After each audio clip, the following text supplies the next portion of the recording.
इस समय हम लोग मौजूद हैं जनपद बलिया में, और जनपद बलिया की एक ऐसी बिटिया के बारे में हम बात कर रहे हैं जिसने अपने परिवार के साथ साथ पूरे ज़िले का, पूरे देश का और पूरे लोगों का इन्होंने नाम रोशन किया। हम बात कर रहे हैं, इनसे पूरा परिचय लेंगे, इनके बारे में जानेंगे, इन्होंने किस चीज़ में महारत हासिल की, कहाँ से इन्होंने शुरुआत की, सारे चीज़ों के बारे में बात करेंगे। क्या नाम है आपका? आयुषी।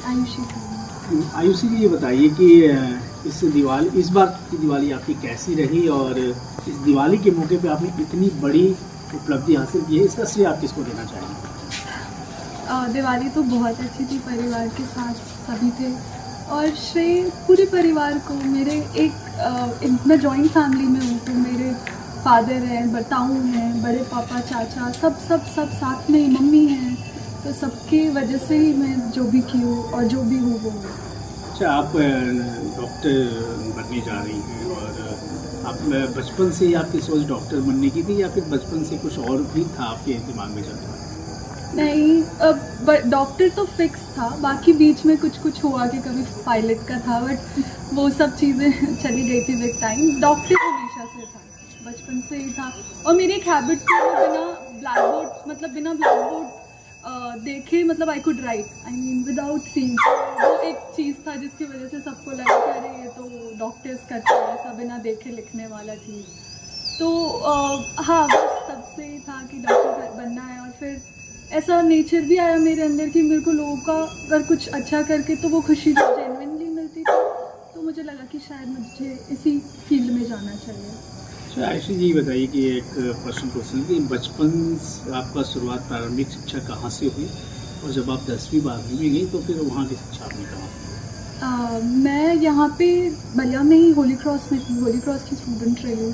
फिर 6th में आके मेरे को नैनीताल भेजा था, बिरला में Ashok hall girls residential school, उधर थी मैं। फिर मैं 9th-10th के लिए इधर सनबीम आ गई थी बनारस में, उधर से मैंने बोर्डिंग करा, और फिर 12th में मैंने लिया था, मतलब 12th के एक ही साल प्रिपरेशन के लिए मैं कोटा गई थी, ड्रॉप नहीं लिया था।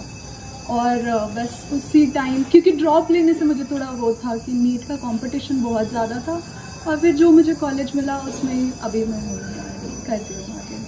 अच्छा, आगे क्या सोचा आपने? आगे इन फ्यूचर आप क्या सोच रही है करने के लिए? आगे कुछ और दूसरा कोई लक्ष्य जिसको आप पाना चाहती हैं, आपका सपना हो तो मैं अपने एक कदम आपने अपनी सफलता पे पा लिया है, लेकिन अगला कदम किस और आपका हो? जैसे जैसे मैं बड़ी हो रही हूँ, मुझे ऐसा लग रहा है कि इस कंट्री में औरतों और लड़कियों के लिए कुछ और भी चीज़ें होनी चाहिए।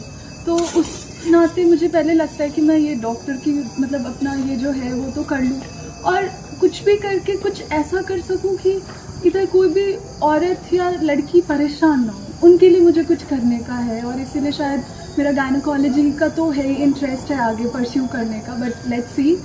और बस यही है कि अभी मुझे लगता है कि थोड़ा सा इनजस्टिस है हमारे साइड ऑफ कंट्री में, तो वो चीज़ पे अगर मैं कुछ कर सकूँ तो मेरे लिए अच्छा, लाइफ का एक अच्छा वो होगा कि मैं कुछ कर ली लाइफ में। एक बात और मैं आपसे पूछना चाहूँगा कि आने वाले समय के लिए मेरे चैनल के माध्यम से उन लड़कियों के लिए, उन बच्चियों के लिए, या फिर उन माताओं बहनों के लिए क्या कुछ करना चाहेंगे, जो आप सोचती हैं उसके अंदर आप क्या संदेश देना चाहेंगे उन लड़कियों के लिए जो कि अभी शुरुआत करना चाहती हैं अपना? तो उनके लिए आप एक मार्गदर्शक हैं जनपद बलिया के लिए, आगे प्रदेश के लिए, तो उनको क्या कहना चाहेंगे हमारे चैनल के बारे में?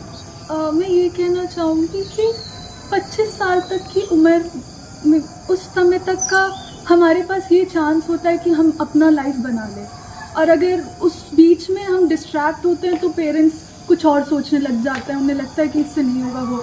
अगर उस एज तक हम अपने गोल पर टारगेट लगाकर सीरियसली भिड़े हुए हैं तो हमें पूरा सपोर्ट मिलेगा, और अगर नहीं किया तो फिर उसके बाद जो लाइफ बनी बनाई मिलेगी उसमें एडजस्ट करना पड़ेगा, और फिर बहुत सारे सपने, बहुत सारी जो भी चीज़ें, ख्वाहिशें होंगी वो वैसे ही रह जाएंगी। तो वो 25 साल तक का मेहनत है, उसके बाद लाइफ तो बन जाएगी, जो चाहिए वो हो जाएगा। लेकिन अगर तब तक का डिस्ट्रैक्शन रहा तो फिर वही कॉम्प्रोमाइज़ करना पड़ेगा, सैक्रिफाइस करना पड़ेगा। और बस मुझे यही लगता है कि तब तक के लिए हर लड़की, हर लड़के को अपने टारगेट पे फोकस रखना चाहिए।